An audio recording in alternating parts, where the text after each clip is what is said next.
informasi seputar ekonomi pemirsa, pemerintah berencana menerapkan cukai minuman berpemanis dalam kemasan. Penerapan di negara ini, cukai baru ini pun ditaksir bisa mencapai 3,8 triliun. Namun apakah alasan pengenaan cukai minuman berpemanis semata-mata untuk menambah penerimaan negara? Rencana pemerintah mulai menerapkan cukai minuman berpemanis dalam kemasan atau MBDK pada semester 2 2025 mendapat respon dari kalangan pengusaha dan pengamat ekonomi. Kasubdit Tarif Cukai dan Harga Dasar Ditjen Bea dan Cukai Kementerian Keuangan, Akbar Harfianto menjelaskan tujuan utama pengenaan cukai MBDK ialah untuk mengendalikan konsumsi gula tambahan pada masyarakat. Sementara dari sisi penerimaan negara, pengenaan cukai MBDK pada tahun ini ditargetkan dapat berkontribusi pada penerimaan negara sebesar 3,8 triliun rupiah.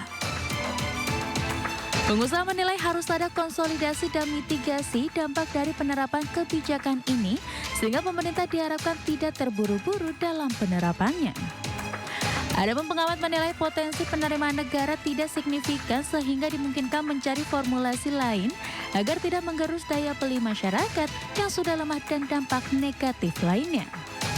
Hal itu diungkapkan Roy Mande, Chairman Affiliation Global Retail Association dan Rizal Taufikur Rahman, Kepala Pusat Makroekonomi dan Keuangan Indef dalam program Market Review Rabu 13 Januari 2025. Kita ada mitigasi, kemudian kita memisahkan antara yang disebut-sebut sebagai kaitan kesehatan, padahal kajiannya atau literasinya masih kurang, atau proaktifnya untuk melakukan literasinya tidak jelas.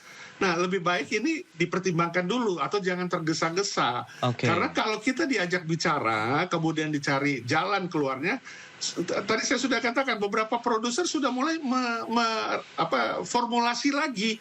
Ya, mereform formulasi daripada minuman yang berpemanis itu supaya di bawah standar dan memang sehat dan sekaligus juga tidak terkena cukai sehingga daya beli tetap terjaga.